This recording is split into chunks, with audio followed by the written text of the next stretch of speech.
Hey guys, this is Andy Jennings with GameDayInactives.info. We're looking at our Week 4 injury video coming up right now. I want to talk a little bit about GameDayInactives.info very quickly.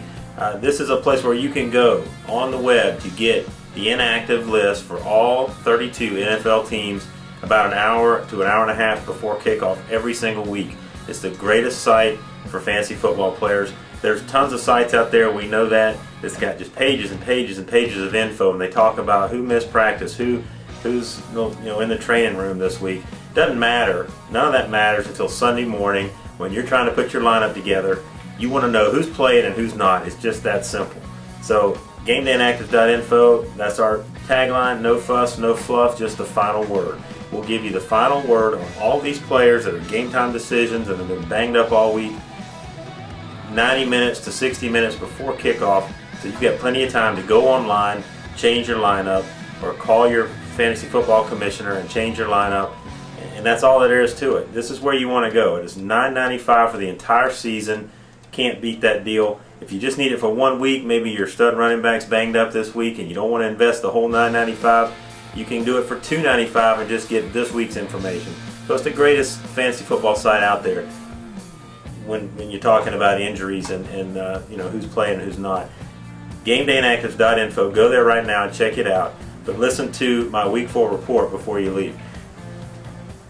Players to watch this week. We've got a lot of big names once again on this Week 4 list, and I'm going to go through them quickly. Start with the quarterbacks, as we always do. Big Ben Roethlisberger got that banged up hand that occurred last week. He's going to be a game time decision. So check that out. If they don't go with him, they're going to go with Byron Leftwich. So you want to be watching that. Brett Favre rolled his ankle late in that game last week against the Chargers. So take a look at that. Probably not enough to keep his to break his game starting streak, but you never know. So keep a close watch on Brett Favre this week. Donovan McNabb, he left during the game last Sunday with a bruised chest, didn't come out for the second half kickoff, and then worked his way back in midway through the third quarter. Missed some practice time this week, so take a look at it and make sure that he's going to be in there. And then John Kitna, as bad as the Lions are right now, he's a pretty good fantasy quarterback because they're playing 30 points down in every game, and he's got to throw the ball every time, so he can amass some yardage. Even though they're not going to win many games this year. So he's got a knee problem that occurred last week, and he may not play, so keep an eye on him. Now moving to the running backs. Once again, lots of big names on this list. I'm just going to go through Willie Parker with a knee, Brian Westbrook with an ankle, LT with a turf toe. It's at the very least, it's going to slow him down again. Willis McGahee got a bruised eye, still working back from that knee problem as well. Deuce McAllister, don't know when his first playing time this year is going to occur. Darian Barnes, the fullback in Buffalo, got a foot problem. Justin Fargas still with the groin injury that's slowing him down. Darren McFadden also with a turf toe. A lot of big names that fantasy players like to use in these, and we all know how important running backs are in fantasy football. So keep an eye on these guys as we get closer to Sunday. Tight ends, looking at L.J. Smith is probably the biggest name on the tight ends list this week with a back injury. And then we want to run through some offensive linemen. Jamal Brown, the left tackle. I always like to keep a close eye when I think the left tackle for a team is going to miss some time, because that affects not only the running game but the passing game as well, because that's the quarterback's blind side. And if you got a backup left tackle in there, a lot of times they can create some confusion with the defensive line and get some sacks and change the scope of the game that way. So two left tackles, Sam Baker in Atlanta still battling that concussion, and of course I just mentioned Jamal Brown in New Orleans with a hip problem. So keep an eye on those two guys. Bob Sanders looks like he's still going to be out this week, and of course you know what that does to the Indianapolis defense when he's not in there.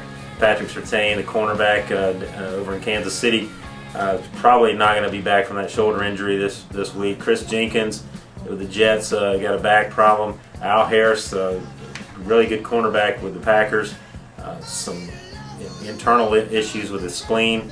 He's getting a second opinion, but he's going to miss some time most likely. Aaron Ross, the starting corner in New York with the Giants, Dewan Landry, of course, spent some time in the hospital last week with a spine injury. Not going to be career-ending or even season-ending, but he's going to be week to week for a while. Mike McKenzie, the other cornerback in New Orleans, with a knee. Randall Gay, a cornerback in New Orleans, with a hamstring.